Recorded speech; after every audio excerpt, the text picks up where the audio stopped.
What made you book the France retreat? To know how I breathe, like why I breathe? What are you recognising? What is pulling you? Yeah, no, it was actually the first time that I watched one of your videos was because a friend of mine who'd been to see you, I think she'd actually come here to Glasgow. She recommended your teaching and she sent me a video. And when I watched that, I just found, I actually found it very beautiful watching you and the way that you were talking and what I felt like the energy that was coming through as you were talking. So what are you looking for?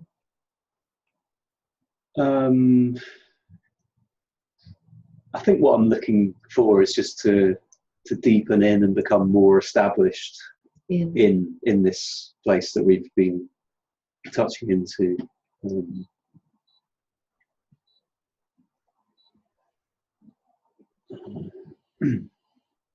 Is that your deepest longing?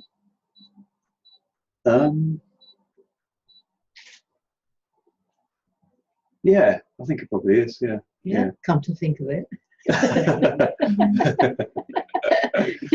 I suppose I've got other more worldly longings that, are quite, they come up, they come, to the forefront of my mind and my consciousness. Yeah.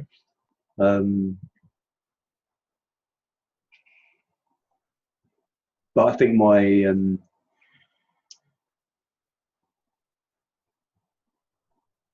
my desire to become more deeply established in this feels like it keeps coming back to me, in a way that the other ones don't exactly. They kind of shift and they change, and kind of one day they seem really important, and then another day maybe they don't seem to matter so much. Yeah.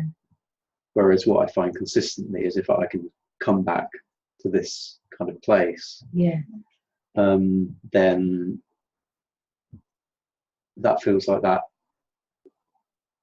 supports me in a different way. You're beautiful. Thank you. Yeah. And I guess many of you can resonate with what he's saying. Yeah. Yeah. Yeah. So you are having recognition that this place that you long to return to more and more, that are you tasting that is really, really you? Yeah. Yeah. Yeah. Yeah. Whenever I experience being in that place,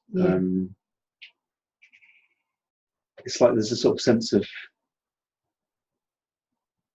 returning to something, that feels really true.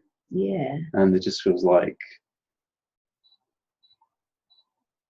there's a kind of relief as well in whenever I'm re-establishing connection. Yeah. I do a fair bit. Yeah, probably make all sorts of other sounds as well.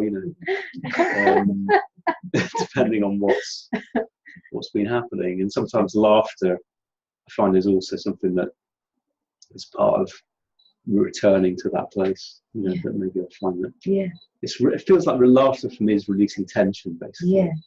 Yeah. So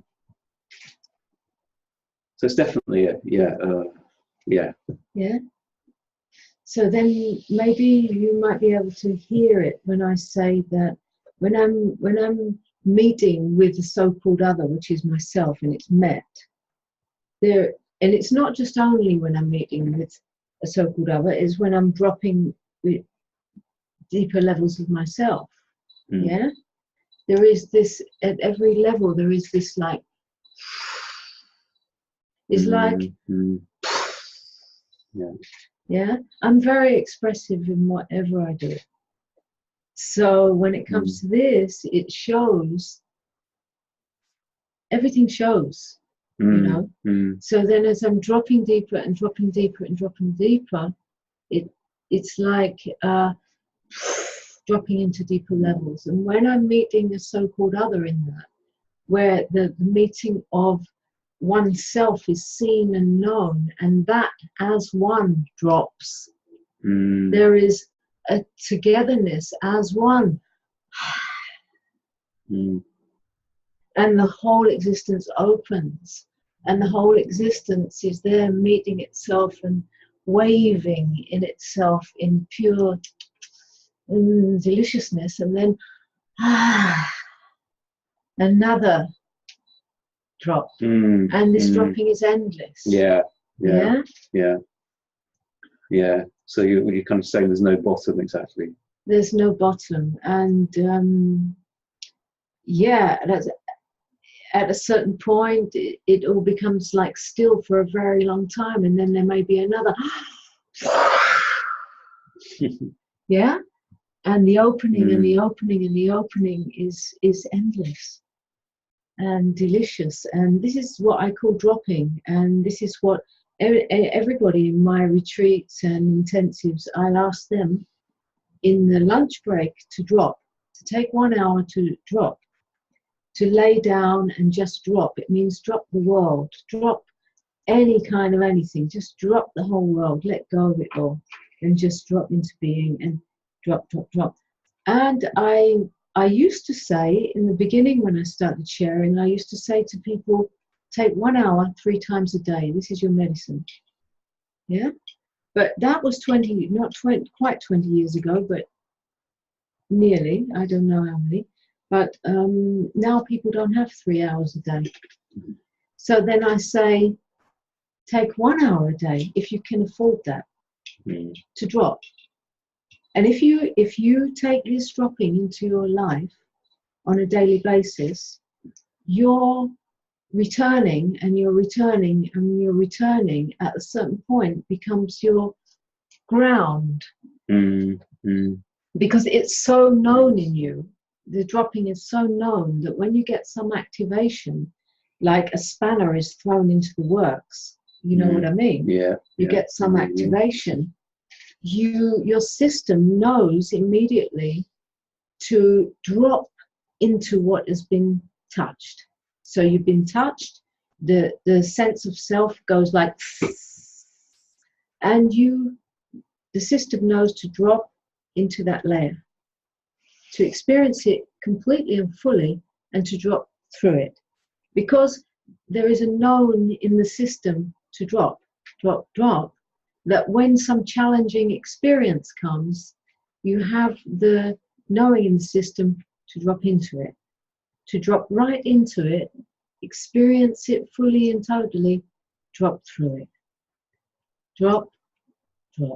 And I have heard so much feedback over the years that people said, this changed everything. That I learned to drop into whatever. Like that was the changing, and the continued support. And you only need your own self, you know? So if I have a teaching, that is the only thing I teach. The rest of it is just a free flow that has no teaching to follow. Yeah? Yeah. Makes sense. And why I share that way is because that's how this one woke up out of this dream, is by dropping through all the pain. Dropping into the pain and the opening. Yeah, so then I guess that's why the value for me is so much in dropping in.